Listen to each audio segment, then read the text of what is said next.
ఐశ్వర్యమును, ఘనతయు, జీవమును దాని వల్ల కలుగును. దేని వల్ల అంట? వినయం వల్ల కలుగుతాదంట. ఐశ్వర్యం కలుగుతాదంట వినయం వలన. నీ ఘనత కలుగుతాదంట వినయం వలన. తరువాత జీవమును కలుగును. హల్లెలూయా. ప్రియా దేవుని బిడ్డలారా, మనం ఏ స్థితిలో ఉన్నామో దేవుని మనతో మాట్లాడుతూ ఉన్నాడు. మన హృదయాలు మనం పరిశీలన చేసుకోవా. నువ్వెంత అధికారంలో ఉన్నా సరే, నువ్వెంత హోదాలో ఉన్నా సరే, మనం ఎలా ఉండాలంట? వినయము కలిగి మనము జీవించేవారము కావడం. నువ్వు ఏ స్థితిలో ఉండవచ్చు కానీ దేవునికి మనం విధేయత కలిగి ఉండాలి. దేవునికి మనం లోబడి జీవించాలి. దేవుడి యొక్క వాక్యానికి మనం లోబడి జీవించాలి. అక్కడ పనిచేసే అధికారులకు మనం విధేయత కలిగి ఉండాలి. మన పై స్థాయి అధికారులకు మనం లోబడి ఉండాలని బైబిల్ సెలవిస్తా ఉంది. ప్రియా దేవుని బిడ్డలారా, కాబట్టి మనం ఎప్పుడైతే వినయం కలిగి ఉంటే మనకి ఏమవుతుందంట? ఐశ్వర్యం కలుగుతుందంట. హల్లెలూయా. ఘనత అనగా మంచి పేరు వస్తుందంట. బైబిల్లో చూస్తే దావీదు గొర్రెల కాపరి, ఆయన దేవుని ఒక రాజుగా చేసినప్పటికి కూడా దేవుని దగ్గర ఎప్పుడు కూడా ఆయన విధేయత కలిగి జీవిస్తా ఉన్నాడు. దేవుని దగ్గర ఆయన వినయం కలిగి ఉన్నాడు. ప్రవక్తల దగ్గర ఆయన భయపడుతూ ఉన్నాడు.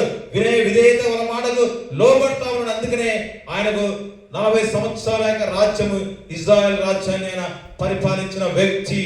ఆయన రాజ్యము సుభిక్షంగా మంచిగా ఆయనకు పేరు అనగా ఘనత వచ్చింది. హల్లెలూయా.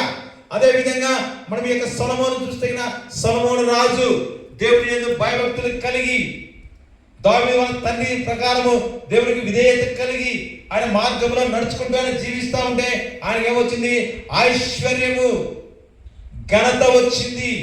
అనేక దేశాల నుంచి రాజులు వచ్చి ఆయన యొక్క చిలివి గురించి తెలుసుకొని అంత జ్ఞాని అని చెప్పేసి అనేకులు వచ్చి ఆయనకు వెండి బంగారములు ఇచ్చిపోయేవారి కారణం ఎందుకనగా దేవునికి మనము లోబడి ఉండటము.